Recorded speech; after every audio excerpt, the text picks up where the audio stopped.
नमस्कार। आज हम बात किसी जमाने में ईस्ट का ऑक्सफोर्ड कहा जाने वाला पटना यूनिवर्सिटी की करने जा रहे हैं। जी हाँ, वो पटना यूनिवर्सिटी जो इस देश को क्या नहीं दिया है, वो पटना यूनिवर्सिटी जो देश के साइंस में, आर्ट्स में, लिटरेचर में बिहार और बिहार के बाहर ही नहीं, दुनिया को बहुत सारी ऐसी चीजें दी हैं जिस वजह से इस ईस्ट के एक्सपोर्ट को, ऑक्सफोर्ड को आज भी लोग याद करते हैं। लेकिन सुशासन के इस दौर में, कानून के राज के इस दौर में पटना यूनिवर्सिटी का क्या हाल है, जरा उसकी एक वानगी हम दिखाते हैं। पटना यूनिवर्सिटी में कल जो कुछ भी घटित हुआ, टीचर के साथ मारपीट, आप समझ जाएंगे, प्रोफेसर के साथ मारपीट, फैकल्टी में घुसकर गुंडई, मतलब कह सकते हैं कि एजुकेशन सेंटर यही नहीं, अपराधियों का सेंटर लगता है ये। स्वाभाविक तौर पर जब हॉस्टल में बात हो कि तुम तोड़ो और हम जोड़ेंगे, तो फिर क्या होगा? हॉस्टल में अगर पूर्ववर्ती छात्र आकर भाषण दे कि हम लोग तोड़ने में विश्वास करते हैं और हम पढ़ाई किए हैं तो उसको जोड़ते हैं, तो वहां कौन सा नस्ल, कौन सा पौधा पैदा लेगा, आप सोच ही सकते हैं। तब पटना यूनिवर्सिटी की स्थिति ये है, जरा उसकी एक वानगी देखिए। कल जो है इसी शिक्षकों के साथ दुर्व्यवहार, मारपीट की वजह से इनको रद्द करना पड़ा छात्र संघ का चुनाव। और जरा आप इस वीडियो को गौर से देखिए। जैसे लग रहा है कि ये प्रोफेसर साहब को जबरन विद्यार्थी लिखवा रहा है कि आप चुनाव निर्धारित तिथि पर ही कराएंगे। अब इनका चेहरा देखिए और जरा क्या हो रहा है, जरा इसकी छोटी सी क्लिप है, जरा उसको देखिए। अपना सिग्नेचर के लिए डेट लिखिए सर। मोहर विश्वविद्यालय का मोहर। अच्छा चलो। नहीं सर, नहीं सर, अब मैडमों से साइन करवा लें। फोटो खींचो, वीडियो बन अरे रहा को मोहर लाओ, यूनिवर्सिटी का मोहर लाओ, मोहर। मोहर यूनिवर्सिटी का मारिए। नहीं सर, यही है, चुनाव वाला यही है। चुनाव इलेक्शन ऑफिसर सर ही है। इलेक्शन भाई तो चुनाव का इंचार्ज यही है। तो देख लिए, तो जहां प्रोफेसर की ये स्थिति है, प्रोफेसर आतंक राज में जी रहा है, तो उस इंस्टीट्यूशन के होने और नहीं होने का मतलब क्या? और सवाल है कि कानून की राज की बात करने वाला सरकार, बड़े बड़े दावे करने वाली सरकार, जब एक कॉलेज और यूनिवर्सिटी को नहीं संभाल पा रही है, तो फिर सरकार के होने और नहीं होने का मतलब क्या?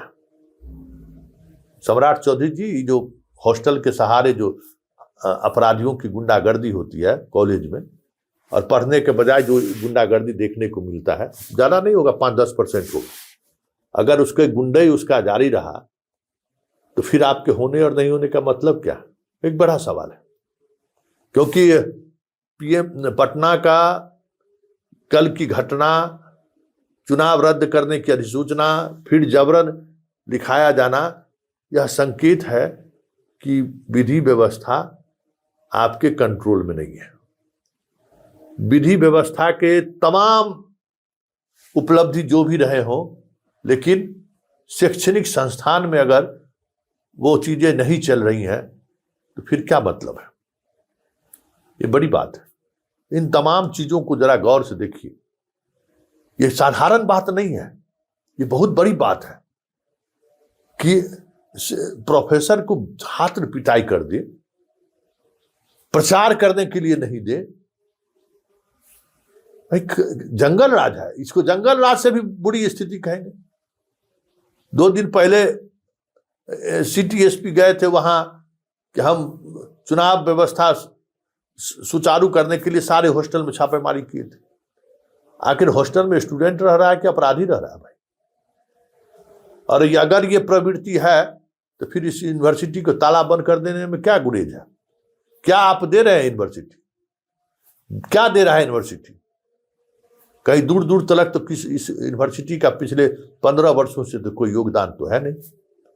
कोई ऐसी बात हो तो बताया जाए कि 15 वर्षों के अंदर में, हाँ, नैक का ग्रेडिंग दिखाते हैं। उस नैक के ग्रेडिंग से क्या मतलब है स्टूडेंट को? आप जिस स्टूडेंट को पढ़ा रहे हैं वो स्टूडेंट कहाँ है, कितना पटना यूनिवर्सिटी में पढ़ा हुआ आपका बीपीएससी और यूपीएससी कंप्लीट कर रहा है, कितना कहाँ जा रहा है। आप तो इंटरमीडिएट की पढ़ाई बंद कर दिए, ठीक है, आप तो ग्रेजुएशन और पीजी कर रहे हैं। तो ग्रेजुएशन और पीजी में बताइए कि पटना यूनिवर्सिटी से पढ़ा हुआ आपको, अब तो पूरे बिहार से अलग यूनिवर्सिटी है, तो कभी आपको वेतन का समस्या नहीं हुआ है। कितना परसेंट विद्यार्थी आपके यूनिवर्सिटी से पढ़ा हुआ, कॉलेज से पढ़ा हुआ, अभी जो प्रोफेसर की बहाली हुई है उसमें कितने लोग हैं, जरा देखिए, जरा इस पर नजर डालिए, कितने लोग हैं। ठीक उसी तरीके से अगर आप गौर करिएगा ना तो बहुत सारी चीजें सामने आपको आएगी, बहुत सारी चीजें सामने आएगी कि ये यूनिवर्सिटी भी मतलब सिर्फ यूनिवर्सिटी कहने के लिए रह गया है। इस यूनिवर्सिटी ने अपना सब कुछ खो दिया है। अभी तो बताइए, इस यूनिवर्सिटी में अभी दो वाइस चांसलर है। जब महामहिम कुलाधिपति की कुदृष्टि ऐसी पड़ी हुई है इस विश्वविद्यालय पर, तो क्या होगा। आज तक कभी ऐसा हुआ था कि किसी विश्वविद्यालय में दो कुलपति हो, यहाँ दो कुलपति है।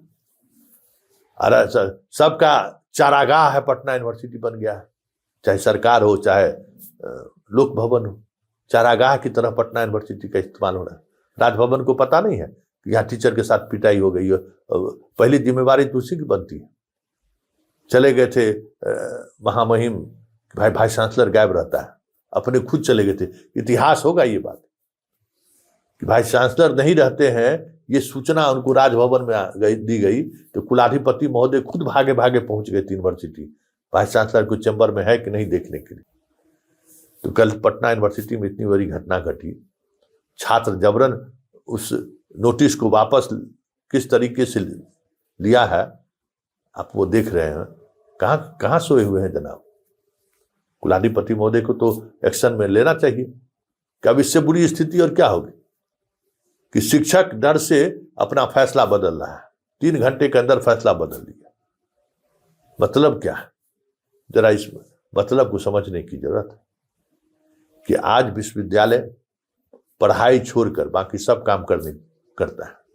आज विश्वविद्यालय बेहतर रिजल्ट हम लाएं, बेहतर पढ़ाई का माहौल बने, कोई मतलब नहीं है।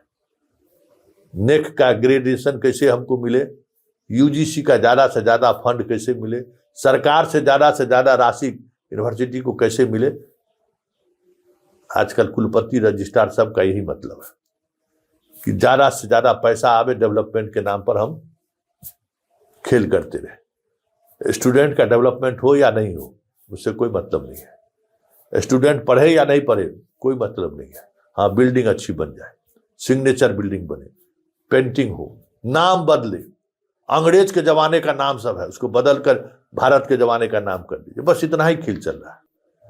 तो जब ये इस पढ़ाई और बाकी चीजें छोड़कर अगर ये स्थिति रहेगी तो आज जो कुछ भी पटना यूनिवर्सिटी में देखने को मिला है, इसकी वजह तो यही है ना कि इस प्रदेश का आईना है वो एजुकेशन डिपार्टमेंट का, प्रदेश का वो विश्वविद्यालय है जिसकी कभी दुनिया में धाक हुआ करता था। आज क्या हाल है, क्या धाक है, आप इन तस्वीरों से बेहतर समझ सकते हैं।